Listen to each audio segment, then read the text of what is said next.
Hello friends, welcome to my channel Krantikari news. Corona से संक्रमित व्यक्ति जो ठीक हो चुका है उसका ब्लड निकालकर किसी गंभीर मरीज को उसका प्लाज्मा चढ़ाया जाए, उसका प्लाज्मा ट्रांसफर किया जाए तो वो मरीज ठीक हो सकता है। यानी आप समझ गए, अगर कोई कोरोना पॉजिटिव का केस है, वो ठीक हो चुका है, तो उसके शरीर का ब्लड लेके उससे प्लाज्मा निकालकर अगर किसी गंभीर कोरोना के मरीज को ट्रांसफर किया जाता है तो वो ठीक हो सकता है, उसका इलाज संभव है, उसके स्वास्थ्य में तेजी से बदलाव आ सकता है।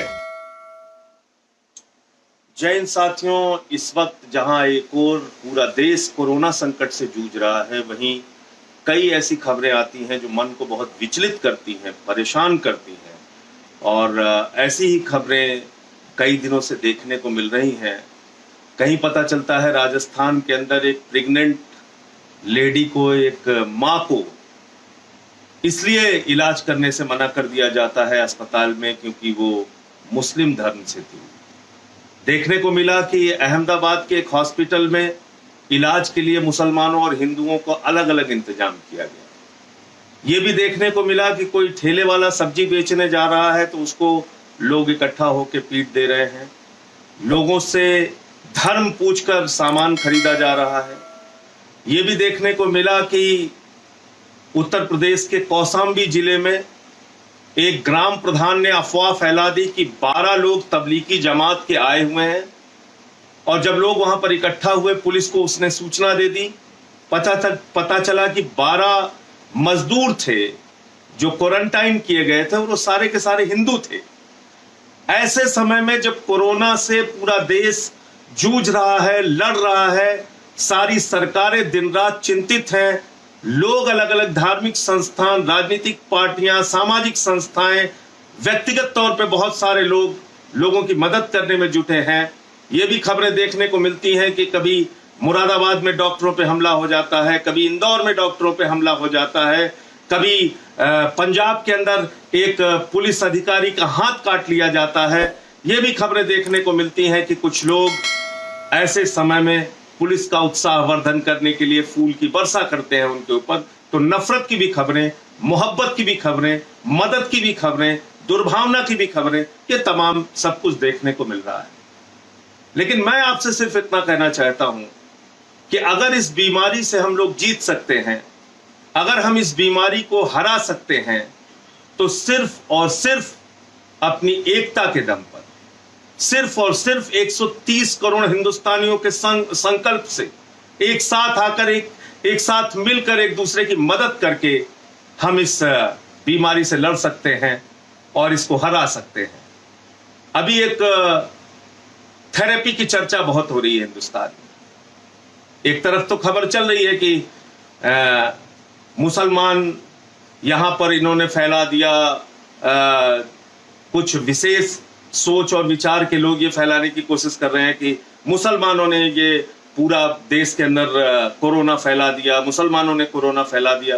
लेकिन इस बीच कुछ खबरें ऐसी भी आती हैं जिससे हमको सबक लेने की और सीख लेने की जरूरत है। एक खबर आई कि प्लाज्मा थेरेपी के जरिए कोरोना के गंभीर मरीजों का इलाज संभव है। प्लाज्मा थेरेपी के जरिए जो मरीज वेंटिलेटर पे हैं, जो जीवन मौत से जूझ रहे हैं, उनका इलाज संभव है। और दिल्ली के मैक्स हेल्थ क्लिनिक में, मैक्स हेल्थ केयर में, वहां के डॉक्टर हैं सुधी बुधिराजा, उन्होंने इस थेरेपी से एक मरीज का इलाज शुरू किया। मैं वो थोड़ा आपके बीच में पढ़ के सुना देना चाहता हूं। ये मैक्स हेल्थ केयर है, इसके क्लिनिकल डायरेक्टर हैं सुदीप बुधिराजा, डॉक्टर सुदीप बुधिराजा। इन्होंने प्लाज्मा थेरेपी का इस्तेमाल करके एक मरीज का इलाज शुरू किया और उसकी हालत में काफी हद तक सुधार हुआ है। और डॉक्टर साहब का कहना है कि वो मरीज जल्द ही वेंटिलेटर से हटा लिया जाएगा। 1-2 दिन के अंदर अब उसको वेंटिलेटर की जरूरत नहीं पड़ेगी। उसके स्वास्थ्य में इतनी तेजी के साथ सुधार हो रहा है। लेकिन ये प्लाज्मा थेरेपी है क्या? ये प्लाज्मा थेरेपी जिसकी चर्चा आज पूरी दुनिया में हो रही है, वो कोरोना संकट से लड़ने के लिए एक सबसे सटीक जरिया बन रहा है प्लाज्मा थेरेपी।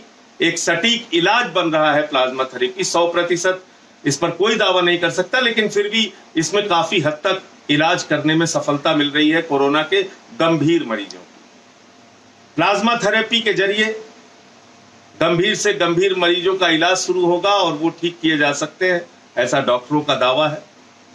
प्लाज्मा थेरेपी वो है कि अगर कोई व्यक्ति कोरोना संक्रमण से ग्रसित हो जाता है, अगर कोई व्यक्ति कोरोना का पॉजिटिव हो जाता है, अगर किसी व्यक्ति को कोरोना हो जाता है, उसके बाद अगर वो ठीक हो जाता है इलाज के बाद, तो उसके जरिए उसके शरीर में एक एंटीबॉडी डेवलप होता है।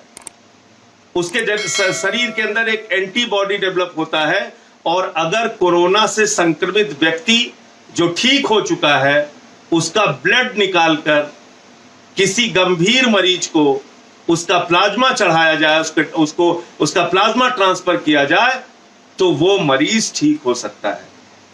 यानी आप समझ गए, अगर कोई कोरोना पॉजिटिव का केस है, वो ठीक हो चुका है, तो उसके शरीर का ब्लड लेके उससे प्लाज्मा निकालकर अगर किसी गंभीर कोरोना के मरीज को ट्रांसफर किया जाता है तो वो ठीक हो सकता है, उसका इलाज संभव है, उसके स्वास्थ्य में तेजी से बदलाव आ सकता है। ये अब तक के मेडिकल साइंस के जरिए ये बातें निकल कर आई। तो आप कल्पना कीजिए कि पूरे देश में जो पॉजिटिव केसेस हो रहे हैं, जो लोग अफवाह फैलाते हैं, अगर उनकी भी बात मान लिया जाए कि मुसलमानों के ज्यादा पॉजिटिव केसेस हो रहे हैं, अगर वो पॉजिटिव केसेस ठीक होते हैं, उनके खून की जरूरत पड़ेगी और उन्हीं के खून से दूसरे मरीजों का इलाज संभव हो पाएगा। क्या ऐसे समय में उनके प्रति नफरत फैलाना कोई अच्छी बात है? क्या ऐसे समय में उनके प्रति नफरत फैलाकर हम उनको अपने से दूर नहीं कर रहे? अरे हिंदू हो, मुसलमान हो, सिख हो, ईसाई हो, किसी भी जात का हो, किसी भी धर्म का हो, अगर उसको कोरोना से पॉजिटिव हो रहा है तो ईश्वर से प्रार्थना कीजिए, अल्लाह से दुआ कीजिए, प्रभु यीशु से प्रार्थना कीजिए, वाहिगुरु से प्रार्थना कीजिए कि वो मरीज ठीक हो जाए। अगर वो मरीज ठीक हो सकता है, अगर वो मरीज इलाज के जरिए ठीक होगा, तो कहीं ना कहीं उसके ब्लड का उपयोग, उसके खून का उपयोग किसी दूसरे गंभीर मरीज के इलाज में किया जा सकता है प्लाज्मा थेरेपी के माध्यम से, प्लाज्मा थेरेपी के जरिए। इसका मतलब जो मुसलमान आज कोरोना पॉजिटिव हो रहा है, ठीक होने के बाद उसका खून किसी हिंदू के लिए इस्तेमाल हो सकता है। जो हिंदू आज कोरोना पॉजिटिव से ठीक हो रहा है, उसका खून ठीक होने के बाद किसी मुसलमान के लिए इस्तेमाल हो सकता है।